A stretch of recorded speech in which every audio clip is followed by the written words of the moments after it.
BFM Business, Good Morning Business, l'interview. Et à 8h18 aujourd'hui, c'est Thierry Déaut, le PDG de Meridiam. Bonjour. Bonjour. On va redire ce que c'est Meridiam, parce que c'est un peu mystérieux. Ce fonds d'investissement qui est sur le long terme, ce n'est pas le cas de tous les fonds d'investissement, qui est de plus en plus sur le développement durable et qui surtout est notamment le nouvel actionnaire du nouveau Suez. Alors, expliquez-nous, c'est quoi le spectre d'intervention d'un fonds d'investissement comme le vôtre qui, au total, quand même, gère 18 milliards d'actifs, 185 000 emplois directement ou indirectement dans votre périmètre. Alors, c'est quoi Meridiam ? Alors d'abord, Meridiam, depuis sa création, son ADN, c'est le développement durable. Donc, c'est pas un pari récent, c'est un pari... Alors, on a un problème de micro, Thierry Déaut, je suis absolument désolé. On va vous changer en direct le micro, c'est les joies du direct, parce qu'effectivement, on ne vous entendait pas. Et donc, c'est dommage de ne pas savoir effectivement redire et comprendre ce que vous faites. Je le disais encore une fois, 18 milliards d'actifs sous gestion, 185 000 emplois dans votre périmètre, directement ou indirectement, 350 collaborateurs pour vous dans 51 pays. Alors, Meridiam. Alors je disais que Meridiam, c'est dans son ADN le développement durable depuis 17 ans. Donc à sa création, le pari de Meridiam, c'était de faire du long terme et du développement durable. Donc on l'a accéléré déjà dès le départ. Vous n'êtes pas un nouveau converti? Non, je ne suis pas un nouveau converti et l'accélération s'est faite d'ailleurs juste avant la COP21, donc il y a déjà bientôt 6 ans. Puisque nous avons à ce moment-là créé un fonds de la transition énergétique, ce qui complétait un peu nos activités, puisque nous sommes à la fois dans la mobilité durable, donc les transports, des biens et des services, et puis dans la transformation de l'économie bas carbone et la transition énergétique, et puis aussi dans les services essentiels, donc l'eau, les déchets, mais aussi la santé et l'éducation. Alors vous savez, l'image qu'on a souvent des fonds d'investissement, c'est des fonds qui font des coûts. C'est-à-dire qu'ils rachètent une entreprise, ils la restructurent, ils baissent les coûts au maximum avant de la revendre à bon prix et souvent de laisser l'entreprise sous-capitalisée et avec des besoins d'investissement qui n'ont pas été fournis. Est-ce que c'est ce que vous faites ? Notre ambition, c'est à la fois de créer des infrastructures, c'est d'accompagner les entreprises, mais nous engageons sur 25 ans minimum. C'est ça. Et certains fonds sur 40 ans. Donc nous avons le temps de créer cette valeur, à la fois financière pour nos investisseurs, mais une valeur aussi non financière, puisque nous nous sommes dotés d'un système de mesure d'impact, à la fois par rapport au climat et par rapport à d'autres engagements et objectifs du développement durable, et transformer en société à mission dès que c'était possible en 2019. Et c'est intéressant parce que j'ai vu dans vos critères justement d'impact, il y a la température. Vous mesurez, je n'avais jamais vu ça, c'est super, vous mesurez combien de degrés vous faites gagner ?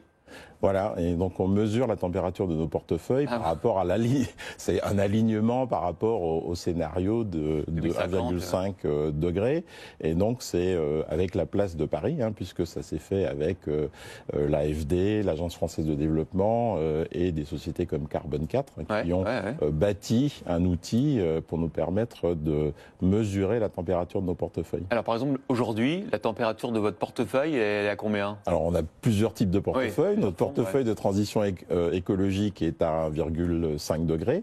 Et puis globalement, on est plutôt autour de 3 degrés. Donc notre engagement, puisque nous sommes dans la durée, c'est de faire baisser cette température pour nos 3 sociétés. degrés, c'est beaucoup. 3 degrés, c'est beaucoup. C'est pas bien, 3 degrés. Voilà, c'est pas bien. Bon. Donc ça veut dire que vous allez devoir réorienter vos investissements pour tendre vers l'objectif de 1,5. Alors, c'est à la fois les nouveaux investissements, mais c'est aussi transformer les actifs existants. Et c'est ça l'enjeu aujourd'hui de la transition écologique, c'est transformer l'économie, transformer les modes de production, transformer les modes de transport. C'est pour cela que nous avons investi en 2018 dans Allego, qui est l'entreprise de charge rapide. De station de charge rapide. De station de charge rapide, l'une des plus grandes européennes. Combien de bornes de rechargement pour Allego ? Aujourd'hui, 28 000 points de rechargement. Essentiellement en Amérique du Nord et en Europe aussi. En Europe. Et vous l'avez introduite en Amérique du Nord. Alors pourquoi ? Expliquez-moi ça. Alors c'était un peu le chemin le plus rapide, on va dire, pour aller à la fois mobiliser des investisseurs qui pouvaient accompagner la croissance de cette entreprise, mais elle est bien européenne, basée à Amsterdam et à Paris. Mais alors ça m'intéresse quand même parce que je vous le reproche pas, vous êtes coté là où c'était le plus intéressant pour cette société pour avoir de l'argent pour se développer. Mais ça veut dire que le marché européen en la matière, il n'a pas la même conscience de la rentabilité des investissements dans le durable que le marché américain? Non, mais ça vient, c'est simplement une profondeur de marché par rapport à des valeurs techniques, par rapport à des valeurs technologiques et par rapport mais c'est dommage quand même qu'en Europe, on ne soit pas capable effectivement d'avoir cette profondeur de marché pour ce type d'investissement d'avenir. Moi, je suis optimiste sur les marchés privés. D'abord, Allego a été soutenu par des investisseurs européens. Meridiam a amené autour d'Allego des investisseurs européens d'abord.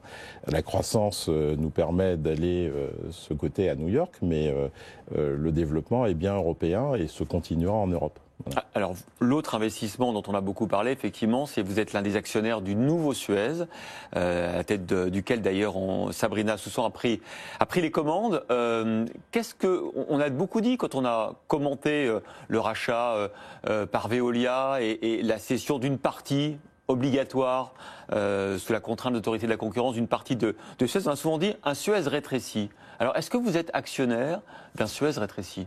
Non, nous sommes actionnaires d'un Suez formidable, peut-être de taille réduite, mais par rapport à sa taille initiale, mais qui représente quand même 7 milliards de chiffre d'affaires, avec des territoires au-delà de la France qui couvrent la Chine, l'Inde, l'Australie et toute l'Afrique et une partie de l'Europe. Donc suffisant pour à la fois continuer de se développer, être agile et être un leader du secteur. Si vous investissez, si vous avez investi dans ce nouveau Suez, c'est parce que vous dites que dans 10 ans, dans 15 ans, dans 20 ans, qui est votre échéance d'investissement, 25 même, pardon, que Suez sera de nouveau le grand Suez? Ah bah, tout à fait. Aujourd'hui, je pense que Suez a à la fois les moyens et les actionnaires, puisque nous sommes 4 actionnaires au sein de Suez qui ont une ambition forte pour Suez et dans la durée, dans le long terme. Il y a un dossier que Veolia doit encore vendre, normalement, c'est le traitement des déchets dangereux. Vous avez un droit de préemption si vous offrez un bon prix, mais il y a des concurrents en face, qu'on connaît bien aussi, Paprec, Raymondis, qui sont intéressés. Qui va l'emporter?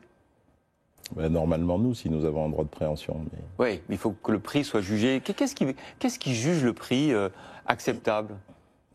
Vous savez, quand vous rachetez la société, vous rachetez aussi des activités qui ressemblent à celle-ci. Donc, le prix acceptable, il y a un prix de marché, faut évaluer. Non, parce que dans le dossier, je me suis dit, il y a un arbitre. Est-ce que parce que j'imagine que Veolia va vous dire c'est pas assez cher.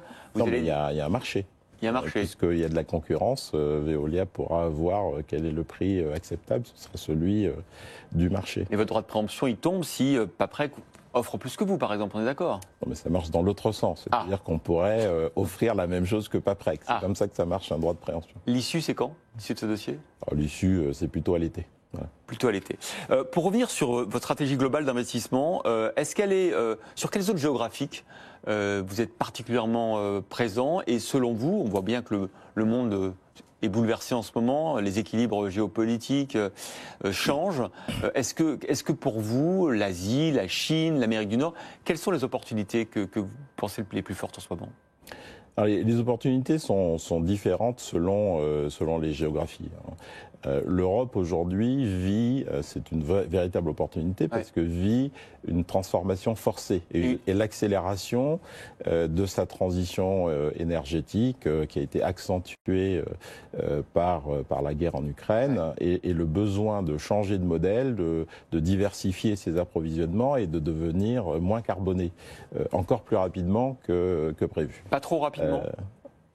Il n'y a pas de pas trop rapidement. Je pense que si vous écoutez Céline Guivarch et le rapport du GIEC, c'est vrai. C'est déjà trop tard. Mais donc, tout le monde ne le fait pas à notre vitesse, c'est ça que je voulais dire. Voilà. Non, mais c'est une question aussi de compétitivité.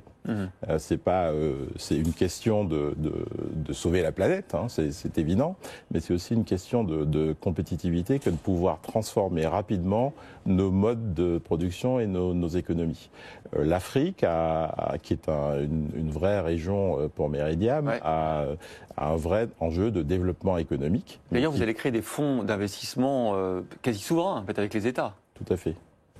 Alors d'abord, on a déjà investi 4 milliards en Afrique depuis 5 ans, et on a l'ambition d'investir 10 milliards d'ici 2025 sur le continent. Alors, et on aide les États, parce qu'on souvent on est partenaire de fonds souverains locaux africains, à investir à la fois en leur apportant de la compétence dans ce type d'investissement, mais aussi des fonds. Une dernière question d'actualité, parce que vous êtes un fonds d'investissement à impact, vous avez une mission, vous regardez quand vous investissez dans une société ces critères ESG. Carlos Tavares, on a reçu tout à l'heure, il y a une heure, l'un des actionnaires minoritaires qui conteste cette rémunération globale de 66 millions d'euros pour Carlos Tavares, qui est un grand patron avec des super performances. Est-ce que 66 millions, c'est trop ? Alors, c'est pas à moi de le dire, mais ce qui est bien, c'est qu'il y ait des actionnaires minoritaires qui aient la possibilité de discuter le sujet. Et puis, c'est un sujet que les actionnaires doivent discuter. Et puis après, doivent trancher. C'est un sujet dont vous discutez quand vous êtes autour de table d'une société ? Ah, tout à fait. La rémunération ? Voilà. Mais la rémunération, pour nous, elle doit être indexée à la performance financière, mais à la performance non financière et à l'impact. Et notamment, nous avons une grande partie de critères ESG, mais aussi de critères climat qui rentrent dans les rémunérations des dirigeants. Est-ce que vous voulez dire que Stellantis, qui doit faire sa transition, va continuer de vendre des voitures thermiques aux États-Unis au-delà des 2030 et que ça peut être un critère ? Ça pourrait être un critère.